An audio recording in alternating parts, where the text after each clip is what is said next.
ከጠቅላይ ቤተ ክህነት የገባ ምንም አይነት ደብዳቤ የለም። በአንዳንድ ማህበራዊ ሚዲያዎች እፎይ የተባለ የማህበራዊ ሚዲያ አንቅን ለብፁዕ አቡነ አብርሃም የገባ ደብዳቤ አመራር እንዳይሰጥበትና ቋሚ ሲኖዶስ ውሳኔ እንዳይሰጥበት ተደርጓል። ይህም የሆነው ደግሞ በብፁዕ አቡነ አብርሃም ቀጥተኛ ትዕዛዝ እንደሆነ ተደርጎ በስፋት የምስራች ዜና መኖሩንና ብዙዎችን እያደናገረ መሆኑ ይታወቃል።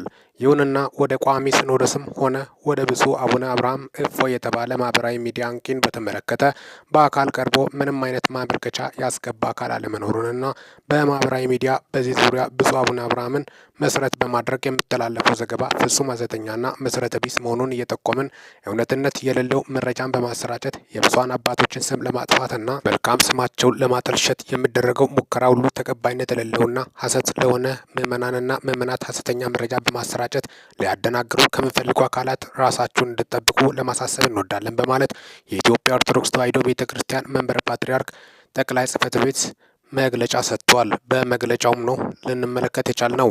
ሚኪ ነኝ ከሚኪ ታቦር ኢንፎ። ይህንን ቻናል ሰብስክራይብ በማድረግ ወቅታዊና ታማኒ መረጃ ያገኘው። ሰላም ቆዩልኝ።